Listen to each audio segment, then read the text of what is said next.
बिस्मिल्लाहिर्रहमानिर्रहीम। अस्सलाम वालेकुम मेरी प्यारी बहनों, उम्मीद है आप सब खैरियत से होंगी। मैं भी बिल्कुल ठीक ठाक हूँ। मैं हूँ आपकी आपा और आज मैं आपकी खिदमत में हाज़िर हुई हूँ और मैं आप लोगों को एक बहुत ही जो है तकलीफ़ दे बीमारी जो बहुत सी ख़वातीन में जो होती है वो पाई जाती है पीकॉस, और मुझसे जो है वो बहुत सी ख़वातीन ने मशवरा लिया है कि हमें कोई इसका जो है वो देसी इलाज बताएं। तो मैं आज आपको आज़मूदा और देसी इलाज जो है पीकॉस का बता रही हूँ, क्योंकि ये जो है बीमारी ये जिन ख़वातीन में होती है उनमें बेऔलादी होती है, फिर जिस्म पे बाल निकल आते हैं और वज़न बढ़ जाता है। तो मैं आपको जो हूँ वो इसका बहुत ही अच्छा और आसान हल बता रही हूँ और इंशाल्लाह आप लोग इस पे अमल कीजिएगा तो अल्लाह ताला के फ़ज़ल से आप सब जो है वो ठीक हो जाएंगे ख़वातीन। तो मैं आपको ये बता रही हूँ कि मेरी एक फ्रेंड थी, उसको भी पीकॉस था, तो उसने ये 8-9 महीने जो है वो यूज़ किया देसी तरीका, तो अल्लाह के फ़ज़ल से वो जो थी वो बिल्कुल ठीक हो गई।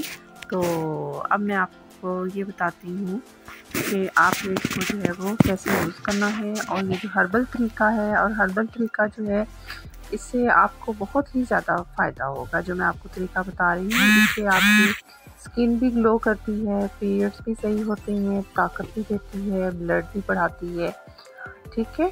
और मेरी एक फ्रेंड थी, उसकी मदर थी, उनके घर औलाद जो थी वो 11 साल से नहीं हुई थी, उन्होंने भी ये टिप इस्तेमाल की तो अल्लाह ताला ने जो था वो फ़ज़ल कर दिया और उनको अल्लाह ने औलाद की नेमत से नवाजा। तो अब मैं आपको बता रही हूँ कि आपने क्या करना है, ठीक है। आपने सबसे पहले अजवाइन लेनी है। ये जो अजवाइन होती है ये आपने 20 ग्राम अजवाइन लेनी है। ये जो चीज़ें ये हमारे घर में मौजूद होती हैं किचन में, ठीक है ना, और बहुत ही ये फ़ायदेमंद है। आपने लेनी है नंबर 1 अजवाइन 20 ग्राम्स। फिर आपने लेना है मीठी मेथी दाना 50 ग्राम्स, कलौंजी 30 ग्राम्स लेनी है, अलसी के बीज आपने 50 ग्राम्स लेने हैं, साबुत इसबगोल आपने 50 ग्राम्स लेना है। और ये सारी चीज़ें लेकर आपने जो है वो पीस लेनी है, इनको ग्राइंड कर लेना है।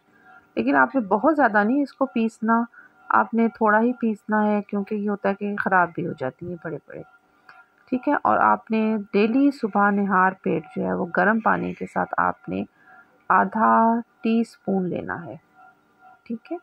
आप आधा टीस्पून लेंगी ये डेली, और जब तक आपकी ये बीमारी जो है वो दूर नहीं होती आपने ये जो है वो खाते रहना है, और इंशाल्लाह अल्लाह ताला जो है वो फ़ज़ल करेगा और आपकी ये सारी जो है वो बीमारियां जो है वो दूर हो जाएंगी, ठीक है। और इसके वैसे भी बहुत ज़्यादा जो है वो फ़ायदे हैं।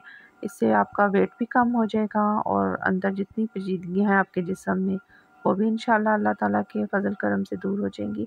और एक ख़ास बात जो मैं आपको बताना भूल गई हूँ, ये चीज़ें लेने से पहले आपने 7 दफ़ा बिस्मिल्लाहिर्रहमानिर्रहीम पढ़ना है, 7 दफ़ा दुरूद शरीफ पढ़ना है, 7 दफ़ा सूरत फातिहा पढ़नी है, 7 दफ़ा या शाफ़ी या काफ़ी पढ़ना है, ठीक है।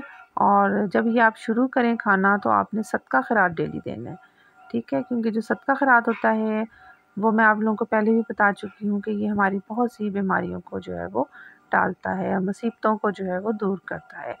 तो बेशक 10 रुपये दे दें, 15 रुपये, 20 रुपये, ज़रूरी नहीं हज़ारों में आप सदका दें, जितनी आपकी तौफ़ीक है आप सदका दें, तो अल्लाह ताला फ़ज़ल करेगा और इंशाअल्लाह ताला आप बिल्कुल ठीक हो जाएंगी। मेरी दुआएं आपके साथ हैं। और प्लीज़ मेरा ये जो चैनल है आप इसको सब्सक्राइब करें, लाइक करें, शेयर करें, अपने फ्रेंड्स के साथ शेयर करें, ताकि मैं आपको अच्छी-अच्छी टिप्स देती रहूँ, आपको घरेलू टिप्स देती रहूँ, ठीक है। कोई भी आपका मसला मसाइल है आप मुझे जो है वो नीचे कमेंट्स में आप मुझसे पूछ सकती हैं, ठीक है। जब चाहें आप मुझसे पूछ सकती हैं, मैं हाज़िर हूँ आपकी खिदमत के लिए। तो मेरी प्यारी बहनों, अब अल्लाह हाफ़िज़। बहुत-बहुत शुक्रिया मेरी वीडियो सुनने का। कमेंट ज़रूर कीजिएगा, सपोर्ट ज़रूर कीजिएगा मुझे। अल्लाह हाफ़िज़।